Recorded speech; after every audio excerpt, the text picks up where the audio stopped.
Here that crew two were all on. This is one that we all remember. And this is going back to a long-range exercise that we did out of a US Air Force base in Cigli in Turkey. Ernie's already reminded me of that earlier on today. And we got off task from a long PLE, and we were heading to Cigli with just enough fuel to get there. And we had a few extra gallons for everyone's wife and kids. And then we saw a line of lightning and some cuneiforms across our track. We haven't got enough fuel to go around it or divert it, so we decided to climb and try and get over it. And we said, now this is where we can have an argument about this amongst the crew as what happened next.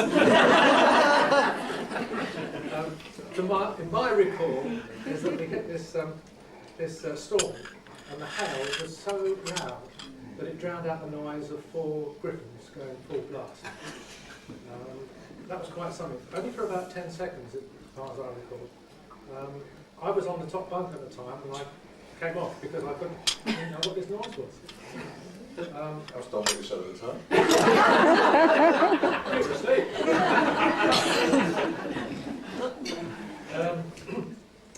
Anyway, I had to stand up the front. Ernie said, go down in the nose and direct me through all this lightning. Which I did. There's a little left and right here and left there.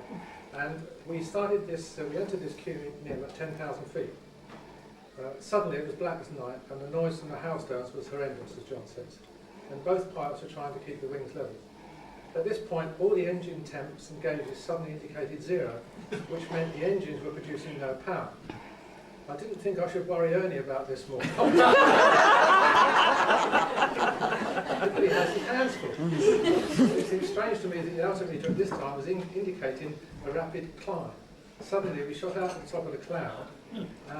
This is where it gets a bit awkward. John reckons about 14,000. I think the SOR down there says 18,000. It's high. All of a sudden it was very quiet. And one by one the engines regained power. We started a long descent into Cigli, the airfield with a difficult approach with mountains on either side, and John's engines were overheating very badly. So it was all a bit disconcerting for a while. But the nav got us lined up with the runway, and radar of course, and we landed. One by one the engines gave up the ghost, and I think they actually towed us in off the taxiway at the end of the runway.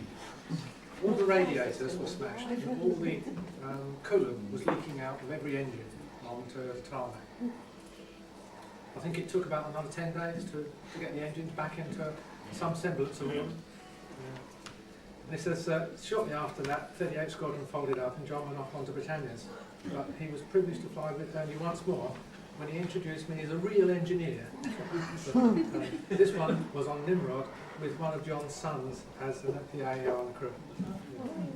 He is now a wing commander. He's got promoted then. Yeah. Oh, how time flies when you're enjoying yourself. He says, glad to know you've joined the Shogun Association, Ernie. See you at the dinner.